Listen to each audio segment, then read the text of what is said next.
हरे कृष्णा। आज मैं आप लोगों के समक्ष ऐसी भक्ति वेदांत शील प्रभुपाद जी के द्वारा रचित पुस्तक वैष्णव सदाचार के अंतर्गत उसी श्रृंखला में आज मैं आपको अर्चा विग्रहों पर कैसे ध्यान केंद्रित करना है इस विषय पर कुछ जो प्रभुपाद जी ने कहा है वो पढ़कर सुनाती हूँ। तो प्रभुपाद जी कहते हैं कि मंदिर में अर्चा विग्रह अपने भक्तों को दर्शन देने के लिए आसीन रहते हैं। वे हमारे संप्रदाय के इष्ट देव हैं और इसलिए हमें सर्वप्रथम उनको आदरपूर्वक प्रणाम करना चाहिए और उनका दर्शन करना चाहिए। तो यहाँ पर दर्शन लेने के लिए कुछ विचार करने योग्य बातें प्रभुपाद जी ने बताई हैं, वो मैं आपके सामने रखती हूँ। पहली बात बता रहे हैं प्रभुपाद जी कि भगवान के समक्ष एक ओर से दर्शन करें जिससे सामने बैठे भक्तों को भगवान के दर्शन में कोई बाधा ना हो। मंदिर में भक्त बैठे रहते हैं तो इसलिए जो भी भक्त आए वो किनारे से आए और आकर के भगवान के अर्चा विग्रहों के दर्शन करें।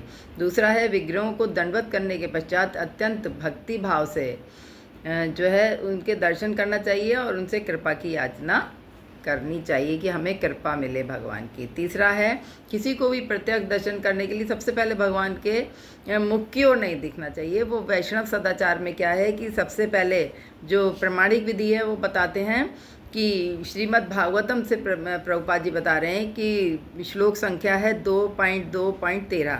इसमें बताया है कि अर्चा विग्रह पर मनन माने ध्यान करने की प्रक्रिया भगवान के चरण कमलों से प्रारंभ की जाए और उसकी प्रगति धीरे धीरे भगवान के हंसते हुए मुख कमल तक हो। चरण कमल घुटने के नीचे एवं ऊपर के अंग जांग और इस प्रकार एक के बाद एक शरीर के अंगों पर ध्यान करना हमें अपने इंद्रिय तृप्ति से ध्यान केंद्रित करें। मतलब इस प्रकार भगवान के अर्चा विग्रह पर ध्यान करें जिससे कि हम उसी में ही खो जाएं और हमें पूर्ण मन योग से अपनी समस्त इंद्रियों के साथ ध्यान करना है, भगवान के दर्शन करने हैं।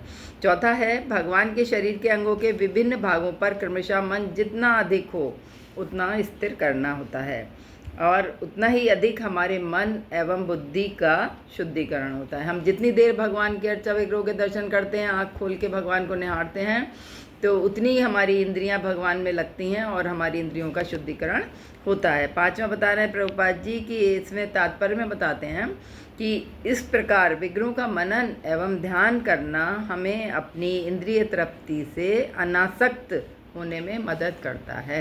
मतलब हमारी इंद्रियां तो संसार में लगी रहती हैं, पर हम जितनी देर भगवान के अर्चा विग्रहों का दर्शन करते हैं उतनी देर हम संसार को भूलते हैं और हम भगवान की तरफ बढ़ते हैं और संसार से अनासक्ति हमारी होती है। आगे छठा पॉइंट बता रहे हैं दर्शन का आरंभ करने बाएं हाथ से स्थित विग्रहों से करना चाहिए जो क्रमशः धीरे धीरे दाएं ओर दर्शन करें। ये बताते हैं प्रभुपाद जी कि हमें धीरे धीरे बाएं हाथ की तरफ से दाएं ओर को दर्शन करना है। हरे कृष्णा।